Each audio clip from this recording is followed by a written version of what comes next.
Aeronautics engineering ವಿದ್ಯಾರ್ಥಿನಿಯೊಬ್ಬಳು ಪ್ರೇಮ ವೈಫಲ್ಯದ ಪರಿಣಾಮ ಆತ್ಮಹತ್ಯೆಗೆ ಶರಣಾಗಿದ್ದಾರೆ.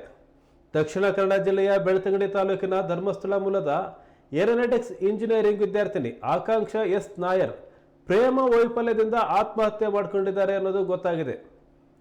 ಮೇ 17ರಂದು ಪಂಜಾಬ್ನ ಪಗ್ವಾರದ ಲೈವ್ಲಿ ಪ್ರೊಫೆಷನಲ್ ವಿಶ್ವವಿದ್ಯಾಲಯದ ಕಟ್ಟಡದ 4ನೇ ಮಹಡಿಯಿಂದ ಜಿಗಿದು ಆತ್ಮಹತ್ಯೆ ಮಾಡಿಕೊಂಡಿದ್ದಾರೆ.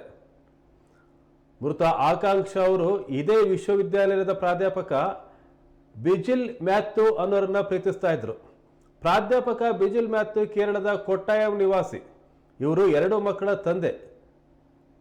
ಆಕಾಂಕ್ಷ ಅವರು ಪ್ರಾಧ್ಯಾಪಕ ಮ್ಯಾಥ್ಯೂ ಅವರ ಮನೆಗೆ ಹೋಗಿ ಮದುವೆಯಾಗುವಂತೆ ಒತ್ತಾಯಿಸಿ ಜಗಳ ಮಾಡಿದ್ರು. ಬಳಿಕ ಆಕಾಂಕ್ಷ ಕಾಲೇಜಲ್ಲೂ ಸಹ ಬಿಜಿಲ್ ಮ್ಯಾಥ್ಯೂ ಅವರ ಜೊತೆ ಜಗಳ ಆಡಿದ್ದಾರೆ. ನಂತರ ಕಟ್ಟಡದ 4ನೇ ಮಹಡಿಯಿಂದ ಜಿಗಿದು ಆತ್ಮಹತ್ಯೆ ಮಾಡಿಕೊಂಡಿದ್ದಾರೆ ಅಂತ ಗೊತ್ತಾಗಿದೆ. ಇಂದು ಧರ್ಮಸ್ಥಳದಲ್ಲಿ ಅಂತ್ಯಕ್ರಿಯೆ ನಡೆಯಲಿದೆ.